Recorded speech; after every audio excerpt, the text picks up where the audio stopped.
Over the weekend, we had a big anniversary, and not the one that some people celebrated from Minnesota, but a big anniversary of something that happened in 1977. May 25th, 1977, Star Wars was released in theaters and kind of forever changed entertainment as we know it. And on that holiday, that Star Wars Day for a lot of people, Lucasfilm is pushing the newest shit show, The Acolyte, right? Fresh off the premiere, you've got all these reviews coming out from critics just saying it's the most incredible thing ever. You have to see it. All these people, most of them pronouns in their bios, most of them gay, so, invited to the premiere themselves to go and shill for it. While George Lucas is halfway across the world at the Cannes Film Festival talking about how Disney Star Wars isn't actually Star Wars. That's basically what George said. Let's go. Very consistent with what he's said throughout, really the past decade.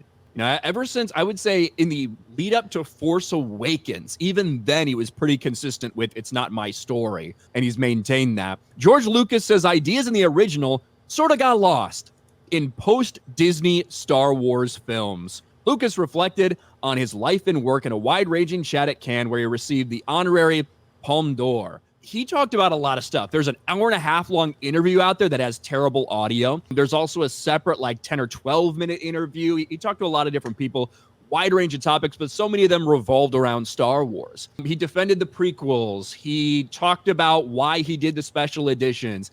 He pushed back on people, on critics saying it was just Star Wars is just all about white men. He's like, most of these fuckers are aliens. What are you talking about? He listed off Lando and Mace Windu and all these characters. And then he also talked about female representation in his movies.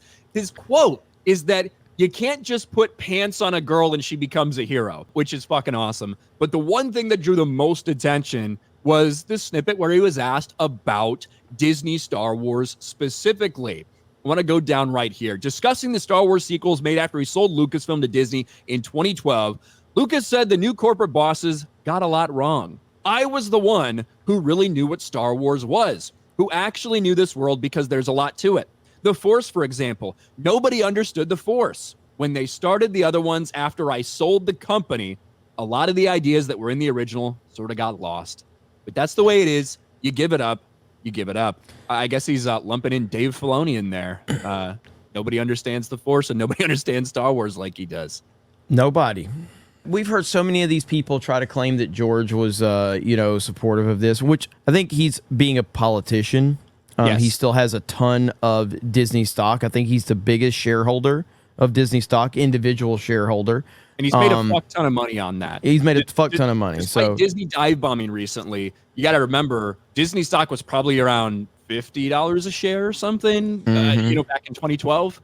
So He's made a fuck ton of money from that. I know, we're on the internet and everybody wants, George just to come out and just be like, yeah, you know what, fuck Disney Star Wars and, make videos like me and Ryan. That's just never going to happen. He's being a politician because at the end of the day, regardless of how much money someone has or doesn't have, his life is built around how much money he has. So if he starts making public statements about something that's going to affect the money that he has coming in, that's probably not a good move. So he's going to play both sides of it, but I think at its core we all understand, because we saw his comments about the white slavers, we saw some of the other things they said, we saw where he said that they didn't want him involved when he turned over the script. Disney ultimately did betray him. Bob Iger betrayed him. Kathleen Kennedy betrayed him. They lied to him. They lied to his face, and that's part of business, by the way. That's not saying that Disney in that particular situation is inherently evil or whatever, but they did lie to him. They did. And they betrayed him, betrayed his trust, and they, in the process, destroyed Star Wars. That happened. Now, again, that doesn't mean you can't like this pile of shit that they've produced.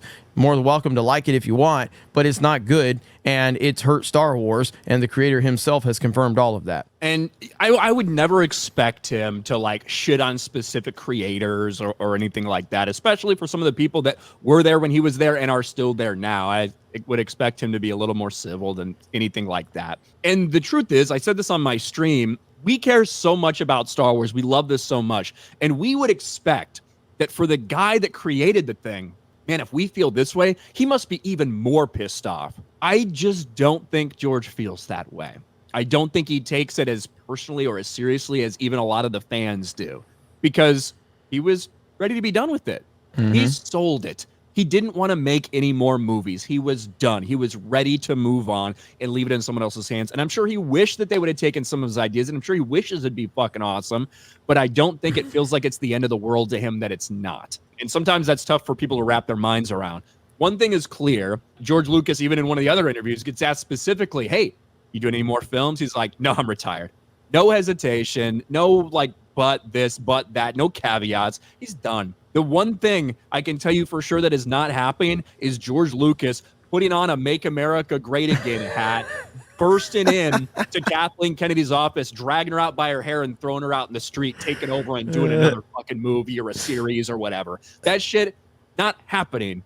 And I'm sure there's some people that are going to justify it and say, well, you know, he just said he would never do a film again. He didn't say anything about a Disney series. Just wait for it. I'm sure these fucks are going to say something like that. But yeah, I've always found it very strange that there was so much animosity towards George after the prequels and the special editions. Like, again, I'm not saying you can't complain about George, and I'm not saying he doesn't have valid criticisms. He's the guy that invented all of this. He's the man. I love George Lucas. I love what he created. I love that he gave us so many lasting memories and the greatest universe of all time. It sucks that Disney's destroyed that, but he made that decision to sell to Disney. He made the decision to sell to them. He made the decision to give Kathleen Kennedy the reins. He did all of this. So that is part of his legacy as well, and that's just the reality of the situation. So Star Wars is not coming back ever.